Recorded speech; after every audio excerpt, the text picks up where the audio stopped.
una persona que es bastante especialista en el tema, Claudia Guajardo. Ella es fonoaudióloga, es especializada en inclusión de personas del espectro autista y también trabaja como profesional de apoyo en la Subdirección de Diversidad e Inclusión y va a entregar hoy día herramientas muy específicas para el quehacer docente. Así que esperamos, bueno, podamos tener una buena sesión hoy día. Vamos a estar súper atentos también a sus preguntas a través del chat. Así que a medida que vayamos avanzando, si es que quieren consultar algo, lo pueden poner en el chat. Vamos a tener un espacio también de resolución de preguntas al final.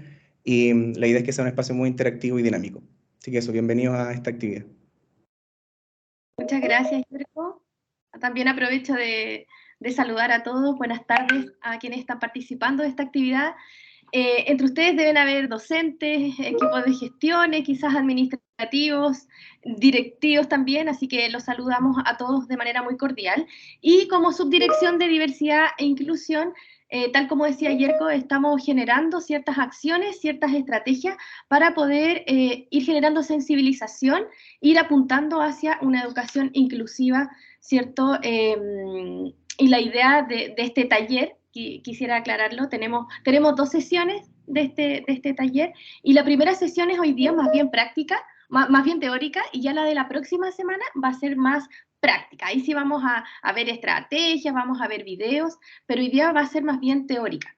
Y tal como decía Yerko, por temas de tiempo, la idea es que si van teniendo consultas o preguntas específicas puedan ir haciéndolas ahí por el chat. Yerko también me va a ir ayudando a poder contestarlas. ¿Ya? Pueden No estar sé atentos a eso. si puedes compartir, Yerko, por favor. Ahí está, saludamos a quienes se están integrando también.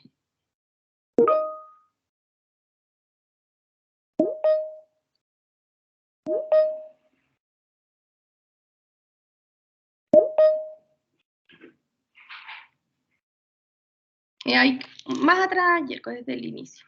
Un poquito más atrás, más atrás, más atrás. Ahí se ve bien. Sí. Ya, entonces, bueno, vamos a partir tal como les dije. Hoy día comenzamos con la sesión número 1, que es un taller que está asociado a lo que son los trastornos del espectro autista, caminando hacia la inclusión se llama este taller. Y en base a ese concepto o a ese marco en el que nos estamos planteando este taller, es muy importante que comprendamos el por qué ustedes están aquí. Me imagino que muchos de ustedes acá tienen alguna necesidad específica del por qué venir, ¿cierto?, al taller. A lo mejor hay algún estudiante, el que ustedes quieren apoyar, a lo mejor hay algún colega, algún amigo, a lo mejor hasta hijos, ¿cierto? Así que me gustaría que quizás por el chat, de manera participativa también, pudiesen comentarnos qué los motivó a poder venir a este taller, ¿ya? Eso nos gustaría ir conversando también. Así que ahí Yerko de repente me puede ir comentando, porque la idea, como hablábamos desde la subdirección, es generar ciertas estrategias, ciertas acciones que nos permitan ir caminando hacia la inclusión. Pero para poder caminar hacia la inclusión es muy necesario eh, tocar varios puntos, ¿ya? Y el primer punto que yo creo que es importante, el comprender el por qué ustedes están acá. Y ahí sí nos están escribiendo algunas personas. A ver, voy a leer. Ahí si Yerko de repente me puede ayudar. Pero sí me están contestando. Sí. Marcela me dice que hay en la carrera 2 estudiantes diagnosticadas y necesitamos herramientas. Súper. Gracias, Marcela. Gracias, Marcela. Tenemos aquí a Tatiana, también estudiantes en práctica y también que están en simulaciones con TEA, además de un hijo y de un sobrino. Bien. Muchas gracias, Tatiana, ahí por compartir la motivación, ¿cierto?, del por qué asistir a este taller. Ahí después los vamos a ir leyendo a los demás. Muchas gracias. Si se fijan, hay una motivación que también tiene que ver específicamente con la educación, con esta educación inclusiva. Y de alguna manera tenemos que hacer algunos énfasis, primeramente en que todos nosotros, todos ustedes, desde vicerrectoría, desde los docentes, administrativos, todos nosotros tenemos que participar activamente de estas acciones que estamos implementando. Desde la dirección, desde la subdirección de diversidad e inclusión, necesitamos que vamos participando y que pongamos en práctica también e implementemos estrategias que vamos a ir dando a través de estos ciclos de webinarios. Otro aspecto muy importante, ahí si puedes avanzar, Yerko, tiene que ver con el mirar esta educación inclusiva, y no se ve mucho ahí, pero teniendo en cuenta algunos conceptos, y esto lo hemos hablado harto nosotros como subdirección. El concepto, por ejemplo, de la diversidad, el concepto de las barreras, ¿qué es lo que entendemos realmente por la diversidad? Si hoy en día nosotros, en general, de por sí somos diferentes, ¿cierto? Somos diversos. Tenemos características diferentes, tenemos valores diferentes, tenemos creencias diferentes, y eso ya nos hace estar en un mundo diverso. Entonces la diversidad nosotros no la miramos como una etiqueta, ¿ya? La miramos en la globalidad desde ese punto de vista, en que todos somos diversos, todos necesitamos ciertas herramientas para ir avanzando, en este caso específico en la educación superior. Pero sí es importante también destacar que hay un grupo pequeño, cada vez no tan pequeño, ¿cierto? Pero de personas que están en una situación de discapacidad, que es un grupo específico y que está más vulnerable y que necesita herramientas. Y ese grupo específico, esa población, es la que ustedes también están comentando ahí en el chat, ¿ya? Así que es importante entender el concepto de la diversidad desde la educación inclusiva. También es importante entender las barreras, ya las barreras desde esta educación inclusiva, porque hoy en día tenemos que entender que las barreras que existen para las personas en situación de discapacidad no están centradas en ellas, ya, sino que están centradas más bien en la interacción entre una persona, ¿cierto? Y el ambiente. ¿Y por qué digo esto? Porque también todas las estrategias, todas las propuestas que nosotros entregamos desde la subdirección y bajo las normativas legales también tienen que ver bajo esa premisa, ¿ya? Desde que las barreras no están en el estudiante, sino que están en la interacción entre nosotros, entre la persona, ¿cierto? Y el ambiente. Y dentro del ambiente estamos nosotros. Están los docentes, están las metodologías que utilizamos los docentes, están las herramientas, están los dispositivos, está la infraestructura, están incluso nuestras creencias. Entonces, eso puede generar una barrera entre la persona con discapacidad, ¿cierto? Y su aprendizaje. ¿Y por qué lo entendemos así? Principalmente, y ahí ustedes tienen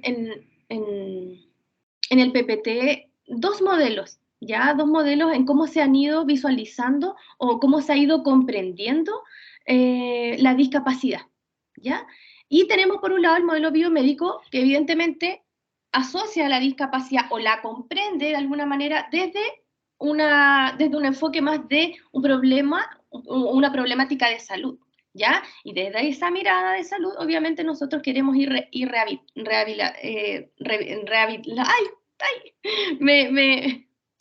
me trabé. Queremos rehabilitarla, ¿cierto? Pero si nosotros hacemos la mirada desde y comprendemos la discapacidad desde un modelo más social, interaccionista, finalmente vamos a entender que la barrera, ¿cierto? O que los problemas que están ocurriendo, las barreras que tienen los estudiantes, no precisamente están en él. No tengo que rehabilitarlo a él, tengo que trabajar en las barreras. Y ya sabemos que las barreras principalmente pueden estar en el ambiente. Nosotros somos parte de ese ambiente, por eso ustedes están acá, ¿ya? Y eso es lo primero que yo quería mencionarles, que un poquito entender el paradigma, invitarlos, ¿cierto?, a mirar la discapacidad desde estos modelos, para que podamos entender por qué se dan cierto tipo de estrategias y finalmente no estamos haciendo una terapia directa con los estudiantes. Quizás diferentes especialidades podrían decir por qué no hacen un tratamiento específico con el estudiante, porque no lo miramos desde un modelo, porque no comprendemos desde un modelo biomédico, sino que desde un modelo más social interaccionista. Con esa pequeña introducción, ahí cuando Yerko quiera hablar también le doy la palabra, pero muy importante entender entonces que cuando hablamos ahora de la condición del espectro autista, vamos a entender que esta condición alude a una condición del neurodesarrollo. ¿Y qué significa del neurodesarrollo? Que va evolucionando a lo largo de la vida de una persona. Y ese es un punto importante de aclarar y que nos permite una mejor perspectiva, ¿ya? Porque cuando hablamos de la condición de un neurodesarrollo, apuntamos a lo mismo del modelo social interaccionista. Entendemos que el TEA no es una enfermedad, ¿cierto? Sino que es parte de la vida de una persona y que permanece con esa persona a lo largo de su vida, de la trayectoria de su vida. Y al entender eso también, y al entender que no es una enfermedad, entendemos que no tengo que trabajarla con esa mirada, o no tengo que intervenirla desde esa mirada de enfermedad o de este concepto de enfermedad. Y súper importante también entender el punto de que esto va a permanecer con la persona a lo largo de la vida, a lo largo de su ciclo vital. ¿Ya? También es importante comprender cómo hemos llegado a esta nomenclatura. ¿Cómo hemos llegado a que hoy día nosotros hablemos de condición del espectro autista? Así que hay una diapo, la próxima aparece, Yerko, que nos habla un poquito del recorrido, de los orígenes, el cómo llegamos entonces a esta conceptualización de la condición. Quizás no se ve muy grande, pero hay una línea de tiempo, ¿ya? En donde se van describiendo ciertos profesionales, psicólogos, psiquiatras, psicoanalistas, que han sido parte de los estudios de los orígenes de la historia del autismo, ¿ya? Y sabemos también que antes de ellos hay otros más. Sin embargo, para poder hacer una mini presentación, pusimos a quienes parten desde los años ya 1930, 1940, y principalmente con Leo Kanner. Ya Leo Kanner es un médico austriaco, fue un médico austriaco que describió una cierta cantidad de niños que presentaban algunas dificultades, pero que las asoció principalmente a dificultades en el afecto. ¿Ya? Leo Kanner identificó en el autismo un trastorno más bien psicológico, y a medida que fue pasando el tiempo, entre los años 40 y 50, otros autores, los que están ahí, no sé si los alcanzan a ver, pero como Creat, Lutz, Desper, estudiaron también a diferentes grupos de niños en ese tiempo que tenían ciertas características muy parecidas a las que estudiaba Leo Kanner, pero ellos los empezaron a categorizar más que como un trastorno psicológico, un trastorno emocional, como un trastorno más asociado a la esquizofrenia, ¿ya? Así empieza a evolucionar el concepto de alguna manera. Leo Kanner sigue estudiando, y en los años 60, años 70 también, llegan a teorizar que quizá estas dificultades emocionales se deben a madres que principalmente eran muy frías emocionalmente, lo que quizá ustedes en la literatura pueden encontrar como madres nevera. Y así empieza de alguna manera a evolucionar el concepto hasta llegar a lo que nosotros hoy día conocemos como los principales manuales diagnóstico y también de estadística de los trastornos mentales, ya que son los DSM. Y ya en el año 87 aparece el DSM-3, después aparece el DSM-4, ¿cierto? Y es importante recordar estos DSM. ¿Por qué? Porque nos van a llegar, lo más probable, algunos diagnósticos, algunos certificados, algunos reportes médicos en donde nosotros vamos a ver este tipo de diagnósticos o tipos de nomenclatura. Tenemos que entender de dónde salieron, ¿ya? Los que comúnmente se están usando, obviamente están asociados a los del DSM-5, ¿cierto? Que es el último DSM que tenemos actualizado, del 2013, pero también hemos visto, a mí me ha tocado ver muchas veces, diagnósticos asociados al DSM-4. Y el DSM-4 nos hablaba en general de los trastornos generalizados del desarrollo, que eran los famosos TGD.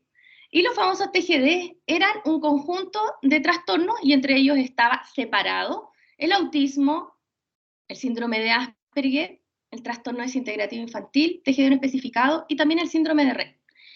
Estaban separados de alguna manera, ¿cierto? Entonces, probablemente hay todavía personas que hablen en base a esa nomenclatura del DSM-4. O nos lleguen informes porque hay adultos diagnosticados hace muchos años, entonces también tienen informes antiguos donde aparece esta nomenclatura. Pero ¿qué pasa con el DSM-5? Este último DSM del 2013 hace un cambio, ¿ya? Y el principal cambio que hace es que dice, ok, mire, este conjunto de trastornos en realidad comparten sintomatología, entonces los vamos a agrupar, ¿ya? Y vamos a dejar, aunque todos ellos, principalmente 4 de ellos, porque sacan a uno, que es el síndrome de Rett, 4 de ellos comparten las mismas nomenclaturas y vamos a dejar como todos ellos como un trastorno del espectro autista. Y en base a eso, es que hoy día entendemos el trastorno del espectro autista como una condición, ¿cierto? Eso es lo que dice el DSM-5, como una condición del neurodesarrollo, que no es una enfermedad, como yo les decía, porque bajo este concepto de enfermedad nosotros podemos decir, bueno, mejora, a lo mejor se va de alta, pero no. ¿Puede evolucionar? Sí, porque al ser una condición del neurodesarrollo, quiere decir que va a ir evolucionando, va a ir cambiando. ¿Ya? ¿Por qué? Porque las personas vamos creciendo, no solamente en estatura, vamos creciendo en aspectos físicos, vamos creciendo en aspectos intelectuales, de aprendizaje, y así como vamos creciendo en todas esas áreas, el trastorno del espectro autista también va evolucionando en conjunto con la persona. Ese concepto de evolución es importante para nosotros, porque si yo entiendo la evolución desde una evolución positiva o favorable, podría ser que yo o ustedes pudiésemos ser parte de esa evolución positiva o favorable, ¿ya? Si yo le entrego apoyos técnicos de calidad, eficientes, efectivos para esa persona, pudiese ser que vaya evolucionando de una manera favorable. Sobre todo también, y agrego eso con el tema del diagnóstico temprano, ¿ya? Pero versus a que yo no le entregue estas herramientas, estos apoyos técnicos en el momento adecuado, o si se los entrego no son de calidad, puede ser que yo no genere o no aporte a que esta condición evolucione de manera favorable. ¿Ya? Algo muy importante, un poquito más atrás, lo que pasa es que últimamente han ido variando las imágenes que representan gráficamente al autismo o al trastorno del espectro autista. Hemos pasado por diversas imágenes, ¿ya? De un niño a lo mejor con un puzzle, ¿cierto? Cerca del cerebro, el mar, entre otros. Hoy día se usa mucho lo que es el caleidoscopio, ¿ya? Y a veces las imágenes hablan por sí solas, y si ustedes ven el caleidoscopio se van a dar cuenta que es una imagen en donde tiene diferentes colores, ¿cierto? Pero estos colores no están en sus tonos completos, sino que están graduados, ¿cierto? Con mayor intensidad, con menor intensidad. Y esto viene a representar algo hoy día. Por eso quería mostrárselo, porque representa una variabilidad. La variabilidad que tienen las personas con trastornos del espectro autista, ¿ya? ¿Qué tan diversos son entre ellos? Teniendo la misma sintomatología, pueden ser muy diversos, pueden ser muy variables. Hay una alta variabilidad. Ninguna persona con TEA es igual a otra, ¿ya? Y también algo muy interesante es que como es una condición del neurodesarrollo, también varía internamente en la persona. Entonces tenemos que hay una variación que por un lado es interna de la propia persona, pero también esta variabilidad con sus pares que pueden compartir, ¿cierto?, el mismo diagnóstico. Y entonces para que ustedes ahí puedan entenderlo. ¿Y por qué un caleidoscopio? Bueno, miren, si ustedes se han fijado cuando los niños tienen un caleidoscopio que uno lo mira así como por un orificio y uno va rodando el caleidoscopio y lo va moviendo. Si yo muevo el caleidoscopio, me voy a dar cuenta, ¿cierto?, que me va cambiando las tonalidades. Entonces, esto alude a que dependiendo del momento de la vida, ¿cierto?, en la que se encuentra una persona que tenga esta condición, dependiendo de las herramientas de apoyo que yo le voy entregando, ¿cierto?, puede ser que estos colores o estén más intensificados o estén más graduados, ¿ya?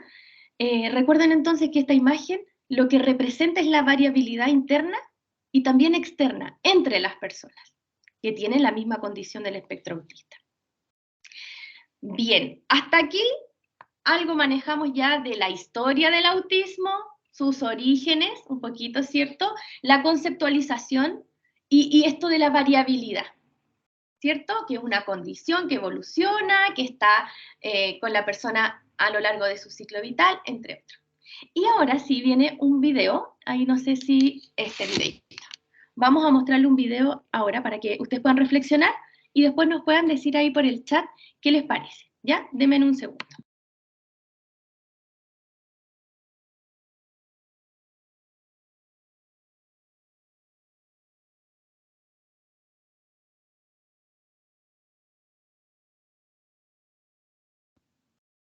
¿Se está viendo? ¿No? Aún no. No, parece que no puedo compartir. La pantalla. ¿Ahí sí? Ahí, ahí se compartió tu pantalla, sí. Ah, ya, perfecto, perfecto. Ya, voy a compartir este videito, que es un cortometraje. Te pido que me avises, Yerko, si se escucha el sonido. Perfecto, te aviso.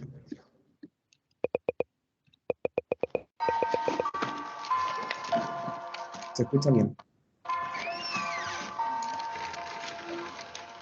Ça, c'est ma nouvelle école. Et avec l'aide de ma maîtresse, je veux me présenter. Je m'appelle Louis, j'ai 8 ans et demi. J'adore mes chaussures bleues, taille 33, avec scratch, parce que je ne sais pas faire mes lacets. Avant de faire quoi que ce soit, je lève toujours mes chaussures et je les pose bien parallèles à côté de moi. Grâce à cela, elles s'abîment 1,6 fois moins vite. Mais surtout, elles sont toujours là pour me remettre sur pied. Enfin, c'est ce que je croyais.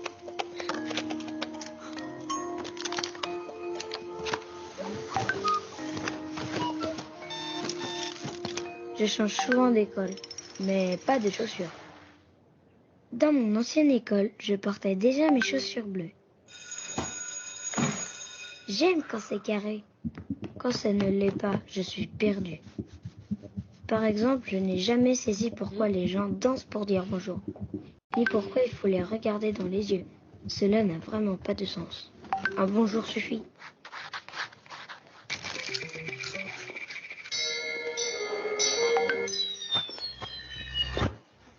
Je ne sais pas mentir. Ma franchise peut blesser certaines personnes. Et je ne sais pas m'exprimer autrement. J'ai aussi tendance à être trop littérale. Si vous me dites c'est parti, il y a de fortes chances que je m'en aille. Ma mère m'a dit que ce n'était qu'une image, mais elle ne me l'a jamais montrée.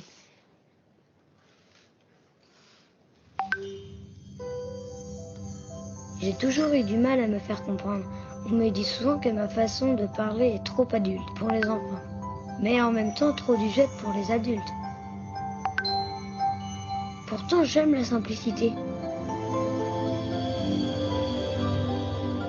Aller aux anniversaires aurait pu faire de moi un bon camarade dans mon ancienne école. Mais c'était quelque chose de trop angoissant. Beaucoup d'enfants, du bruit, des codes à respecter. Et quel cadeau offrir? Bref, trop d'inconnus. Heureusement que je n'y étais pas invitée. À la place, je passais mon après-midi dans un lieu que je connaissais. Chez moi, c'était bien plus rassurant.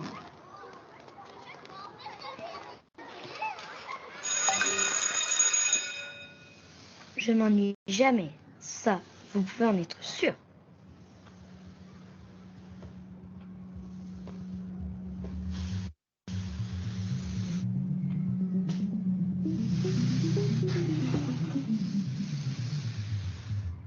Voilà, c'est tout propre. On n'a rien de temps.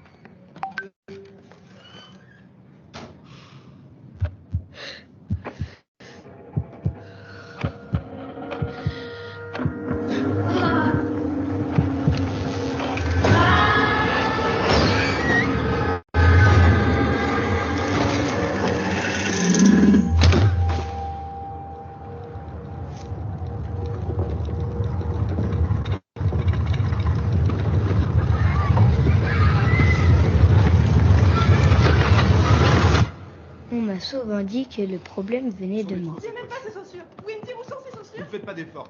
Hors de question que mon fils reste une Nous en minute. avons À l'époque, je ne savais pas encore que j'étais autiste. Mais être différent des autres n'est pas plus bizarre que de vouloir entrer dans un moule. Un moule, c'est bien, mais que pour les gaufres. Vouloir porter des chaussures à scratch plutôt qu'à lacets, qu'est-ce que ça change du moment qu'on est bien dedans?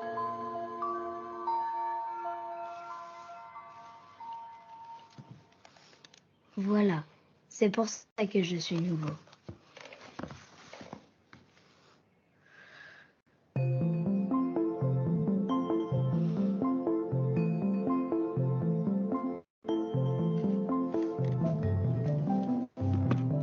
C'est pas facile de se présenter, mais c'était une nécessité, je crois.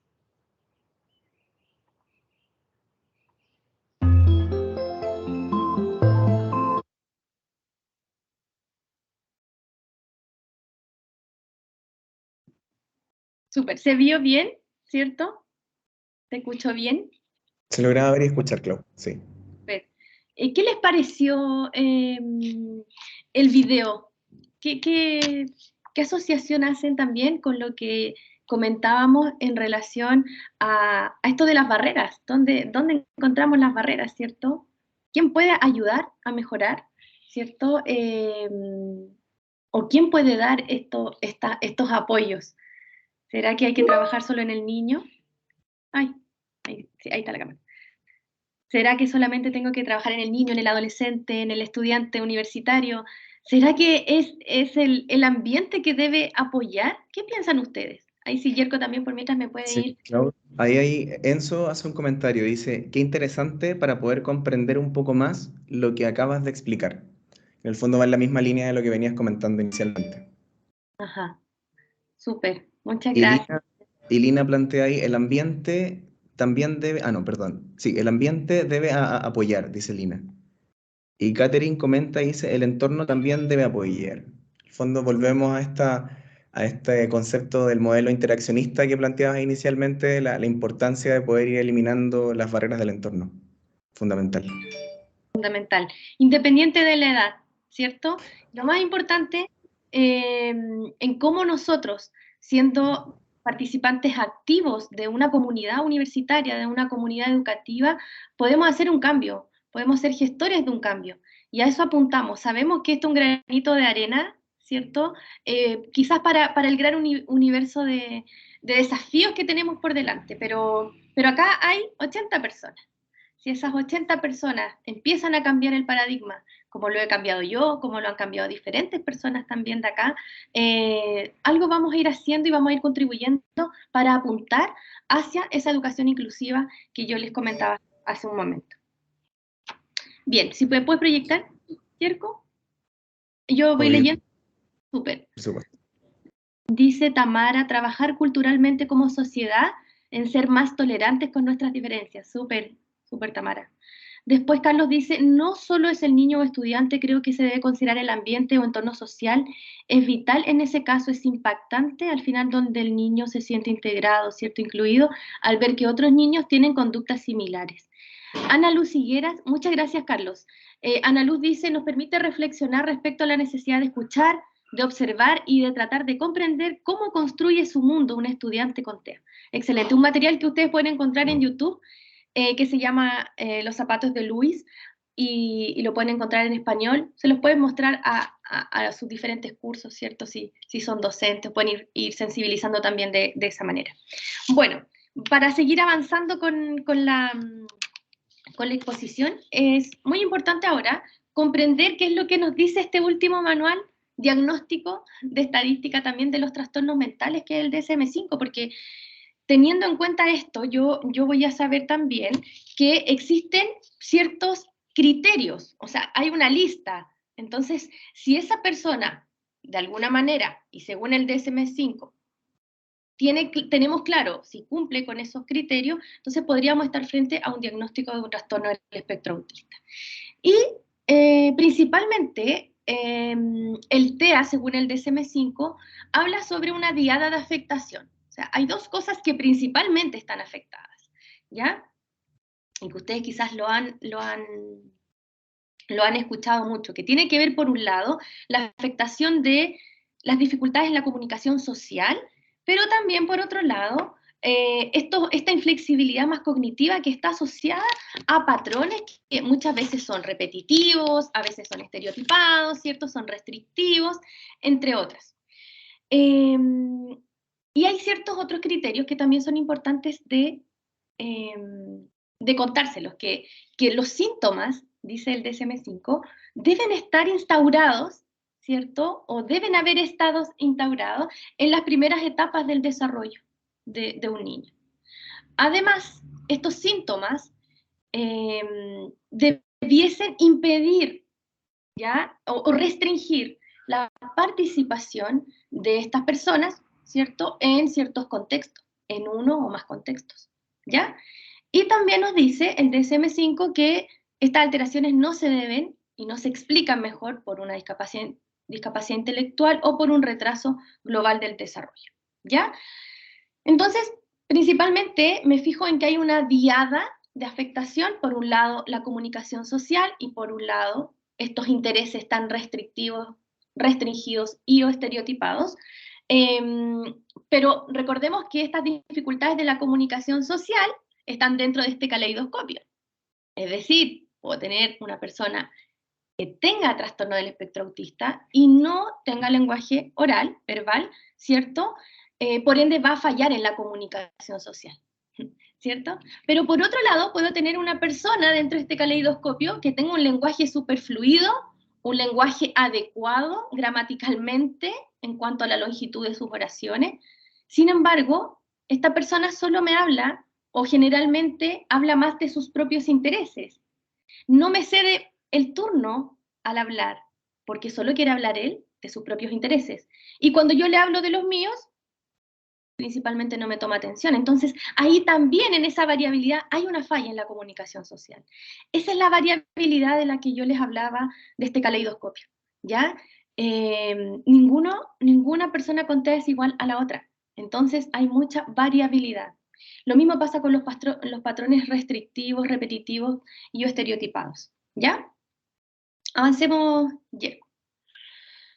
Bueno, hay varios otros puntos que menciona el DSM-5 que vienen como a ayudarnos a poder comprender de mejor manera esta variabilidad.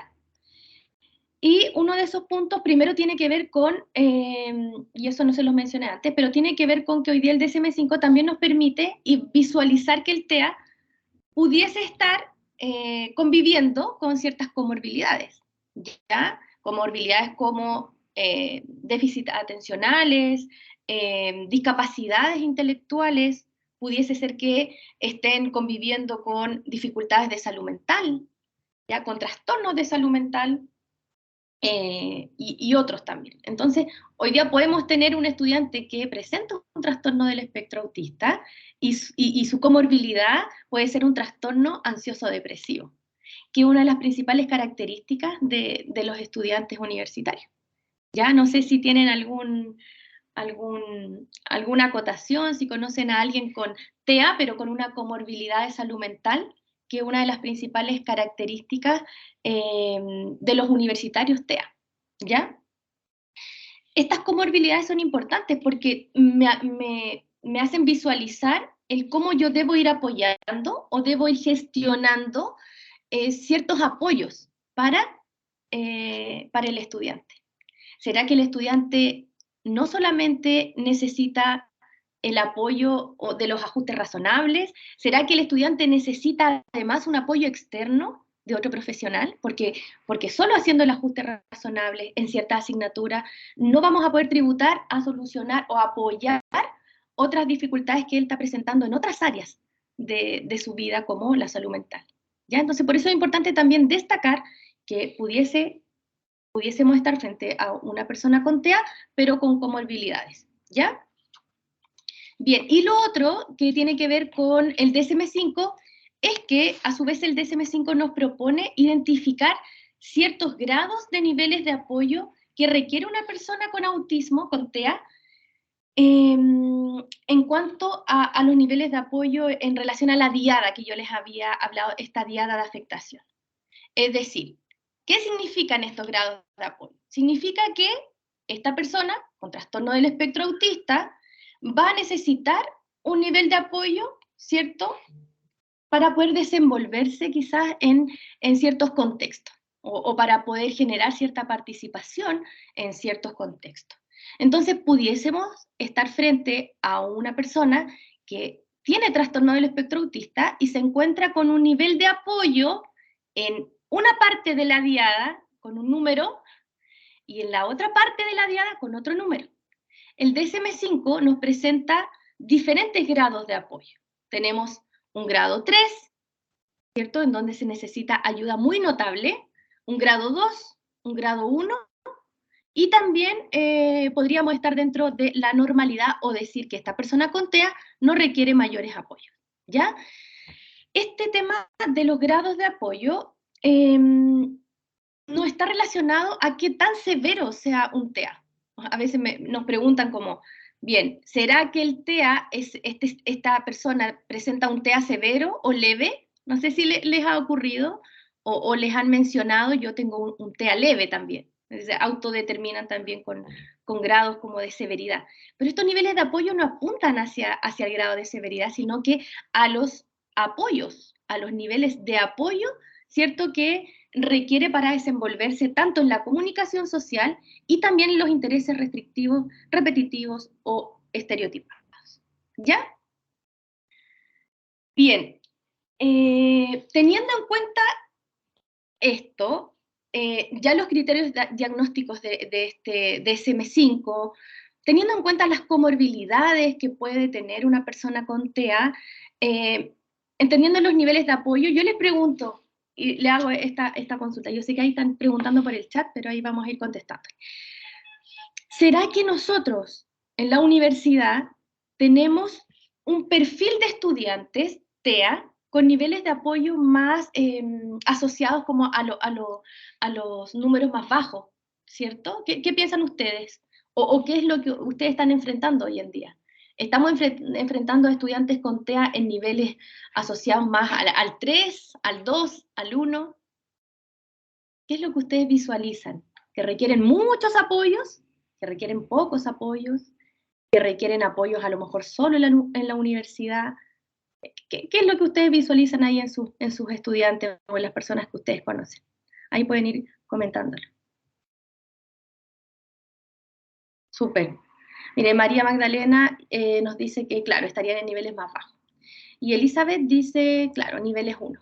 Pero recuerden que los niveles no tienen que ser, no es que la persona con TEA tenga solo un nivel, sino que el nivel está asociado a la diada, es decir, en comunicación social puedo tener un nivel, pero en intereses restrictivos, repetitivos y o estereotipados puedo tener otro nivel. Entonces, son trastorno del espectro autista, nivel tanto en esta parte de la diada, comunicación social, trastorno del espectro autista, de este grado o este nivel de apoyo en los patrones restrictivos, repetitivos y o estereotipados. Pero es verdad lo que dice María Magdalena, es verdad lo que dice Elizabeth, y también lo que dice Jorge. ¿Ya? Específicamente están asociados a aquellos que requieren apoyos hacia los números más bajos. ¿Ya? Este perfil de estudiante al que nosotros nos enfrentamos o nos vamos a enfrentar, quizás hoy día ustedes no tienen esa posibilidad, pero nos vamos a enfrentar, lo más probable, también tienen un perfil cognitivo, tienen un perfil de apoyo, como lo presenta el DSM-5, pero también tienen un perfil cognitivo en donde hay ciertas teorías que nos mencionan el por qué funcionan o por qué responden o por qué se muestran cómo lo hacen. ¿Ya? Entonces acá hablamos de que hay aspectos de la teoría de la mente, ¿ya? Esta dificultad para comprender la mente del otro, para poder ponerme en el lugar del otro, ¿cierto? Para comprender que el otro es un ser, ¿cierto? Que piensa, que es social. Esa dificultad es parte de este perfil neurocognitivo. También la función ejecutiva, hay una afectación en este perfil, como de los grados 1 en la diada, en la función ejecutiva, ¿ya?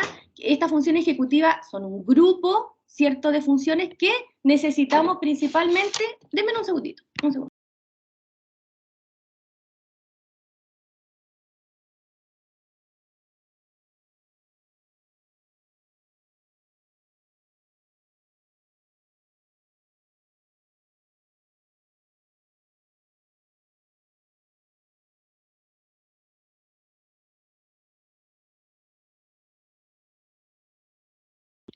Ahí sí.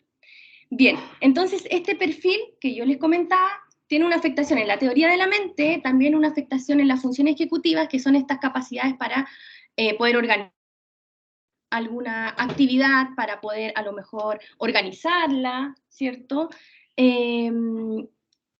Flexibilizar también, inhibir ciertos ambientes, y estas funciones ejecutivas nos permiten hacer actividades muy cotidianas, como vestirnos, como estudiar, como organizar el tiempo. Inhibir estímulos del ambiente para poder hacer efectiva una actividad que yo me propongo, ¿ya? Hay una afectación en ellos, les cuesta organizar el tiempo, les cuesta ser responsables, les cuesta tener iniciativa para ciertas responsabilidades, así como también en la teoría de la mente les cuesta ponerse en el lugar del otro.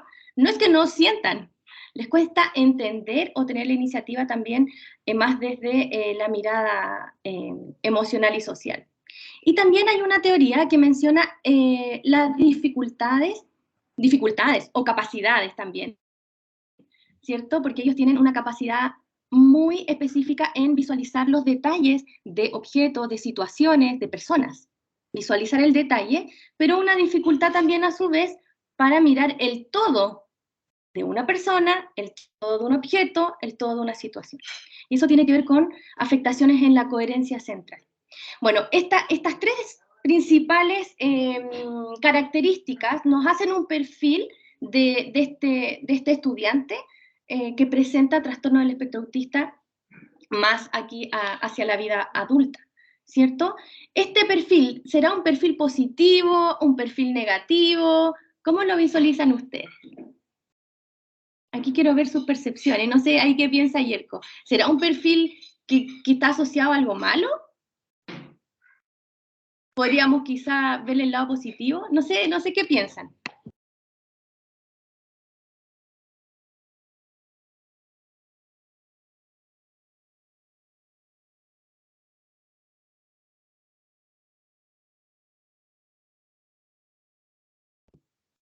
También tenemos ahí preguntas, ¿cierto?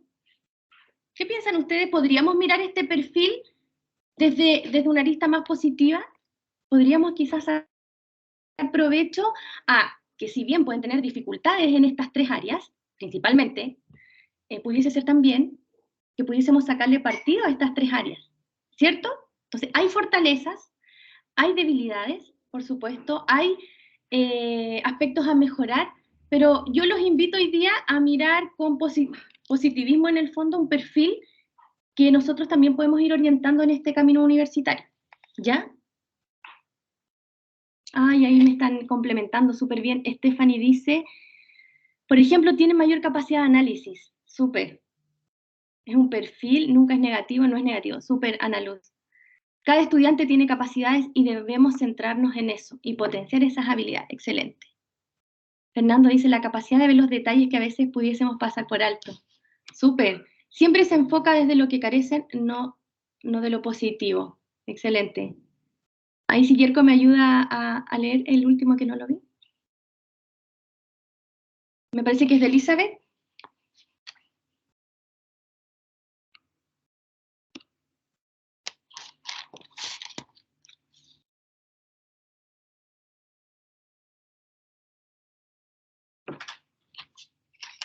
¿Se ve? Yo no lo veo.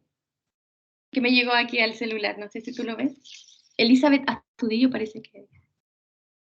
¿No se escucha, Yerko? Ahí sí.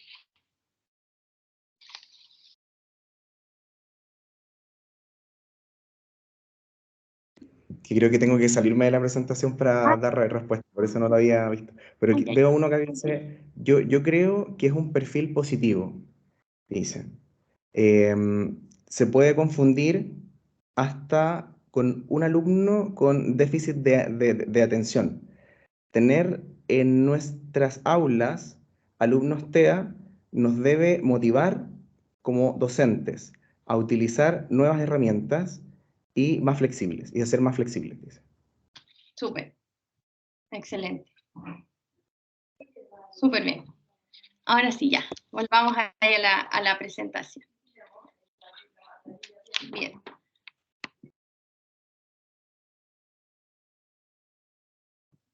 Bien, eso que ustedes mencionaban nos parece muy... miren, ahí lo veo. Lina Ruiz dice, Temple Grandin, un gran ejemplo de lo positivo que pueden ser para todos nosotros. Ya, a eso quería apuntar. Bueno, parece que Lina y muchos más conocen a esta persona que yo puse ahí en la diapo, ¿cierto? Ella es Mari Temple Grandin, ella es zoóloga, etóloga, profesora estadounidense, ¿cierto? E investigó acerca de algunos tipos de animales ya de la granja, ¿sí? De la granja, y cómo estos también eran sensibles a ciertos aspectos que tenían que ver con aspectos visuales. Ella hizo una investigación, ella se centró en este mundo animal, ¿cierto? En cómo percibían también y perciben los animales, y se especializó en diseño de instalaciones ganaderas.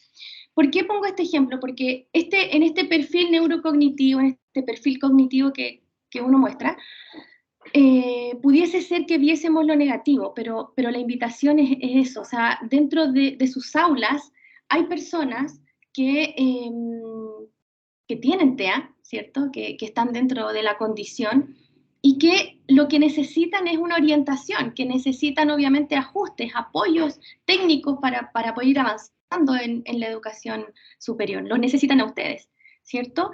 Pero los necesitan desde esa mirada, desde la comprensión de sus fortalezas y también de sus debilidades. O sea, hay cosas positivas sin duda que hay dentro de este perfil, pero también hay debilidades. Ella pudo sortear de la mejor manera, ¿cierto? Así como nos dice Elizabeth, es una historia motivadora para su época, ¿cierto? Su madre fue sabia y luchó por el desarrollo de su hija. Su madre no fue una barrera, su madre, ¿cierto? Fue un apoyo para ella, la pudo guiar, y esa es la invitación para ustedes, ¿cierto? La invitación a no ser barrera, sino que a propiciar ambientes inclusivos, educación inclusiva. Yo sé que faltan herramientas, falta información, pero estamos partiendo con esto, ¿cierto? Así que eso es lo importante. Avancemos nomás, Yerko, en virtud del tiempo. Ya. Y acá dejé algunas nubecitas, algunos pensamientos que algunas personas verbalizan. Yo no sé si alguno de ustedes ha escuchado, ha dicho algo así, cuando se han enfrentado a un estudiante con TEA en las aulas, porque a veces no sabemos que tiene la condición. No estamos enterados, a veces no cuentan, pero escuchamos algo así como, oye, qué irresponsable, no gestiona, no sabe gestionar su tiempo. Oye, no tiene iniciativa para hacer un trabajo grupal, no se acerca a los compañeros. Oye, parece mimo, nunca se ríe. Siempre anda cansado. Cada vez que nos juntamos con un grupo de amigos, anda cansado, como que si le molestara estar con gente. O cómo todo le va a provocar ansiedad, cómo va a hacer que todo le provoque una incertidumbre. ¿Cómo no se da cuenta de que si yo le dije que me gustaba el pan con queso, no me dejó un pedacito en el recreo? Yo he escuchado muchas de estos pensamientos verbalizados acá en la universidad, porque a veces vemos estudiantes con ciertas características sin saber que están dentro de la condición. No siempre vamos a saber que están dentro de la condición. De hecho, algunas personas pueden tener algunos rasgos y no necesariamente cumplir con todos los criterios que mencionan los manuales diagnósticos. Y pueden tener rasgos, se pueden presentar así, ¿cierto? Por eso les dejé esas nubecitas, a ver si alguna vez han escuchado, o incluso yo lo he escuchado desde sus pares, sus propios compañeros. Qué raro es mi compañero, ¿cierto? Nunca se ríe. Mira, el otro está llorando, le da lo mismo. Oye, solo me habla de lo que le interesa. Cuando yo le hablo de lo que a mí me gusta o de lo que yo quiero estudiar, no me hace ninguna pregunta. O algo que me ha pasado a mí incluso en la universidad. Estudiantes que quieren hablar conmigo en todo momento, más que con sus pares, quieren hablar con alguien mayor. Bueno, muchas características que vemos y que no necesariamente ese estudiante viene con la etiqueta aquí, ¿cierto? Pegada o no tiene que contar que está dentro del espectro para poder entenderlo. Nosotros tenemos que entender que somos diversos, que somos diferentes, ¿ya? Sin necesariamente tener una etiqueta, que fue lo que dije al inicio. Ahí para reflexionar. Avancemos, Yerko. Bien. Exacto, Lina, tal cual. O sea, evidentemente vamos a tener estudiantes que no son TEA, que tienen rasgos, pudiésemos decirlo de alguna manera, y no tienen el diagnóstico. Igual se comportan así, ¿ya? Entonces, estos apoyos técnicos que queremos darle a algunos estudiantes, les pregunto, ¿será para algunos estudiantes? ¿Será que con el tiempo, a futuro, en este futuro inclusivo, ¿será que ese apoyo va a ser para todo el aula? Porque todos son diferentes. A eso queremos llegar algún día, ¿cierto? A entender la diversidad en el aula y no en la diversidad de las personas, en su globalidad y no en la particularidad de estos grupos más vulnerables. Bien, como yo les dije, esta primera sesión es una sesión más bien teórica. La próxima semana vamos a hacer algo práctico. Por supuesto, ahí vamos a entregar estrategias, vamos a practicar las estrategias, vamos a hacer hartas cosas. Pero es importante también que, como ya vamos finalizando, les voy a ir contando un poquito de este perfil positivo, fortalezas. También tenemos, por otro lado, algunos aspectos a mejorar o debilidades. Esto lo propone la guía de inclusión para TEA del SENADIS, ¿ya? Por ejemplo, algunas fortalezas que ellos tienen en la atención. Ellos son capaces de mantener, dice ahí, una atención sostenida durante largos periodos frente a tareas o actividades de su interés. Si hay algo de su interés, son capaces de estar mucho tiempo en esa actividad, ¿ya? No tomando en cuenta lo que está pasando atrás. Son capaces de darse cuenta de detalles que para nosotros a lo mejor podrían ser muy difíciles de observar. Son hábiles, por ejemplo, en armar puzzles, en resolver juegos de diferencia, armar legos, entre otras cosas.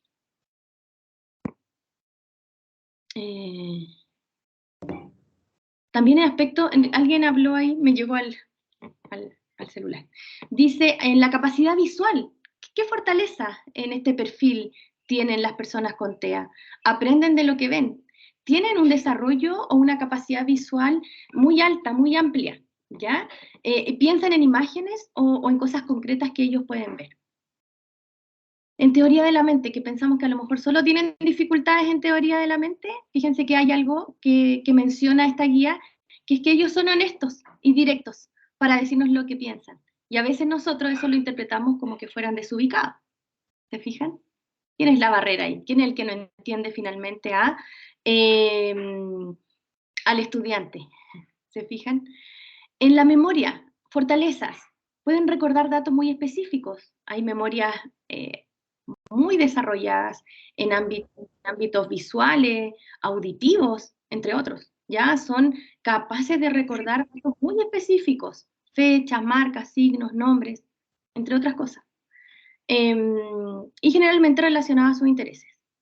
En el lenguaje, si estamos hablando de este perfil, ¿cierto? Que necesitan poco apoyo a nivel de comunicación social, pudiésemos estar frente a estudiantes, a personas que hayan desarrollado un lenguaje muy adecuado, típico en su desarrollo, e incluso sobre lo esperado para su edad. Palabras que a lo mejor no la usa todo el mundo, palabras que son más bien rebuscadas, ¿cierto? Con un vocabulario muy, muy extenso, sobre todo cuando sus temas son de interés. Hay muchas fortalezas que pueden visualizar desde acá.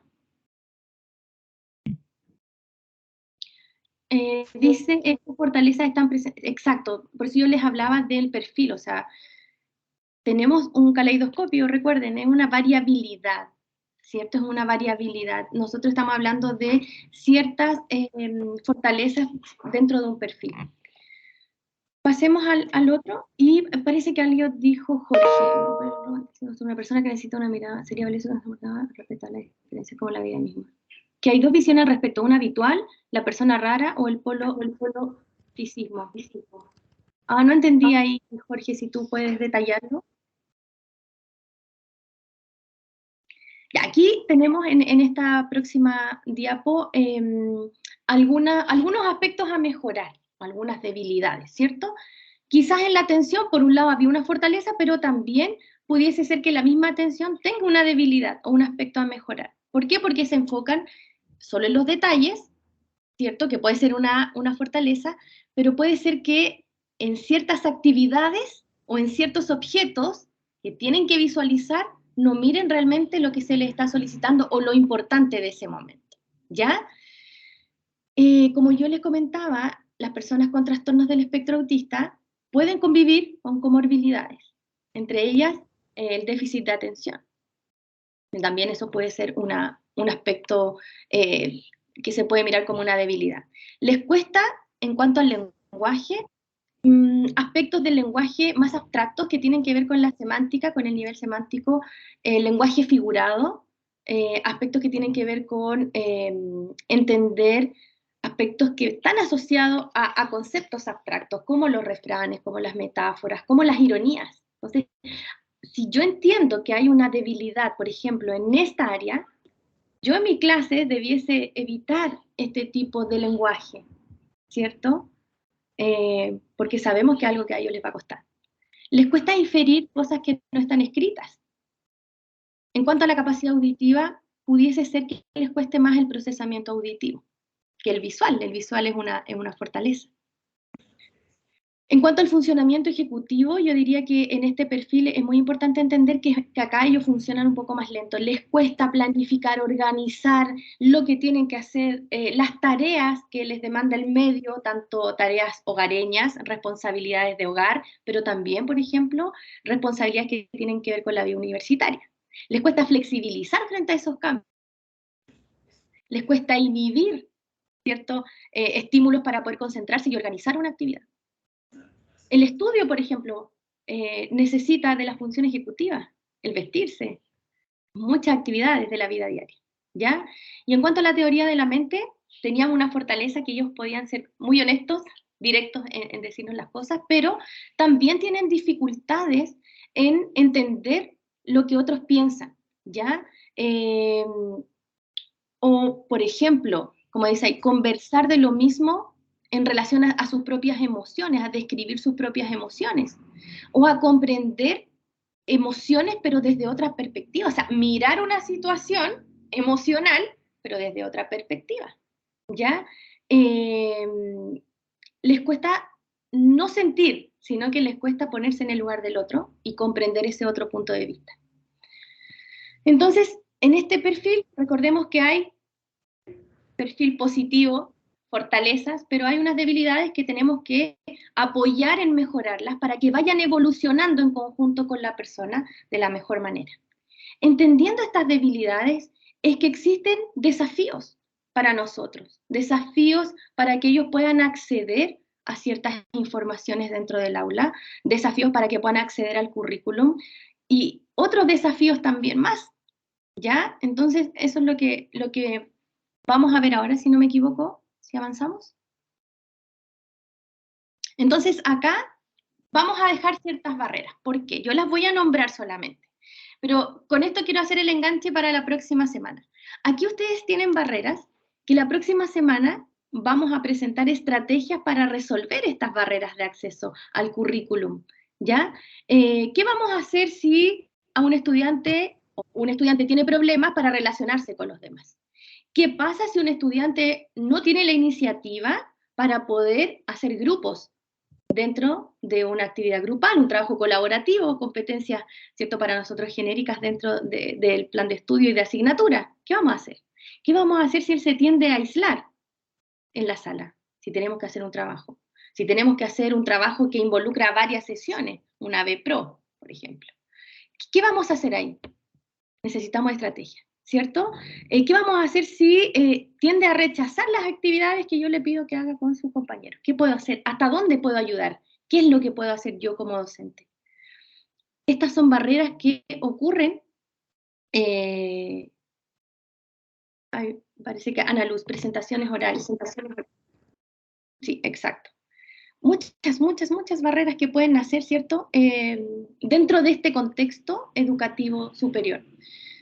La idea es que la próxima semana busquemos estrategias para resolver estas barreras, entendiendo ya lo que es el trastorno del espectro autista, entendiendo la función, entendiendo lo que nosotros somos también para ellos, nos transformamos en barreras o en oportunidades de oportunidad, o sea, en oportunidades para mejorar, ¿ya? Está la otra también, Yerko, que tiene que ver con otras barreras, porque hay muchas, falta de la atención o intereses conjuntos. ¿Qué pasa si yo le pido algo y no logra organizarse? ¿Qué puedo hacer yo? Falta de responsabilidad. ¿Será que es irresponsable? ¿O será que yo tengo que describir las tareas de otra forma? ¿Tengo que explicárselas de otra forma? ¿Tengo que escribírselas? ¿Será que tengo que enviar el PPT o mi clase o el material de apoyo a mi clase antes?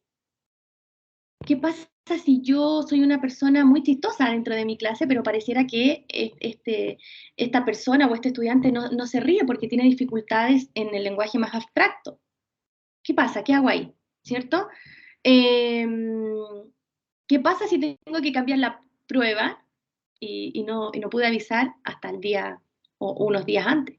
¿Cómo debo avisarle a él o a ella? Bueno, esos son desafíos que nosotros tenemos, no solamente en acceso al currículum, sino que en el acceso a la información, y nosotros queremos apoyar para entregar igualdad de oportunidades a todos los estudiantes. Ese es nuestro motor también desde la subdirección. ¿Ya? Avancemos un poquito, Yerko, para ir dejando ahí espacio para algunas preguntas. Bien, esto igual lo comentamos, conviven muchas veces con trastornos principalmente, el 16% dice la literatura que cursa con trastornos ansiosos depresivos, sobre todo en edades más de entre la preadolescencia y la adolescencia propiamente tal. Están más expuestos al bullying, ya eso también lo dice la evidencia. Esta falta de relacionamiento, esta dificultad social, más todo lo que involucra las responsabilidades, no poder organizarse, este estrés que pareciera que fuera constante, puede traducirse en trastornos ansiosos depresivos. Entonces ya no tenemos solamente a un estudiante con trastorno del espectro autista, sino que también tenemos esta comorbilidad que viene un poquito a modificar también las necesidades de apoyo y las herramientas que tenemos que entregar. Avancemos nomás. Ahí, bueno, dentro de la universidad, y ustedes saben que se promueve mucho la investigación. Nosotros hicimos una investigación en donde se hablaba y se verificaba que efectivamente los niños desde pequeñitos están expuestos al bullying, que un factor protector para que no haya bullying son potenciar las habilidades sociales de pequeños. No nos pasará algo también parecido acá en la universidad, por eso les dejo ese código QR para que ustedes lo puedan escanear. Hay más investigaciones, pero esta una que hicimos acá en la universidad, que ustedes la pueden revisar, está más asociada a niños, pero también menciona cómo va evolucionando, porque desde pequeños son un grupo de riesgo para tener dificultades en la salud mental. Desde pequeños sufren bullying, desde pequeños sufren acoso, ¿cierto? Desde pequeños tienen dificultades en aspectos sociales. Ojo, los niños con los perfiles en estos niveles de apoyo más asociados a los 1, sus principales dificultades están en aquel lugar o en aquel contexto donde se demanda socialmente harto. ¿Dónde se demanda socialmente muchas cosas? En la universidad tengo que hacer grupos, tengo que tener iniciativa, tengo que organizarme con el grupo, no así en mi casa. Puedo tener problemas en mi casa, con mi familia, con mis primos, con mi mamá, ¿cierto? O esas dificultades ya están reguladas. Pero es la universidad, es el colegio, el lugar y el contexto donde más demandas sociales tienen las personas con TEA, independiente de la edad. Avancemos nomás, Yerko.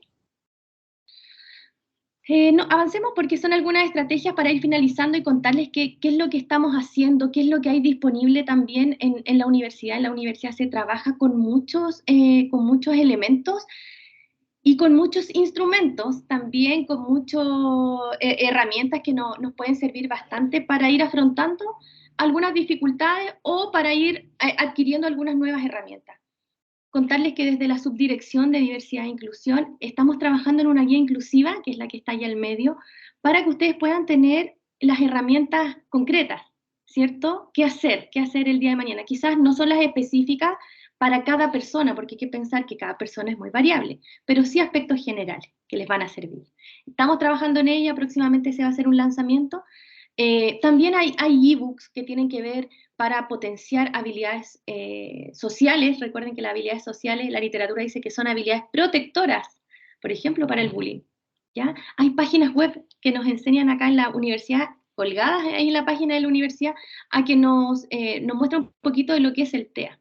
Entonces, hay harto insumo en el que podemos nosotros también indagar, ahí nos pueden hacer preguntas, pero la idea es eso, de tomar un rol activo también en este proceso de aprendizaje, ¿ya? Y las herramientas están. Así que eso, agradecerles que hayan participado, agradecerles también su participación activa en el chat y también agradecer a la subdirección por estos espacios de sensibilización, por estos espacios en donde nosotros también podemos aportar y ayudar a la comunidad universitaria.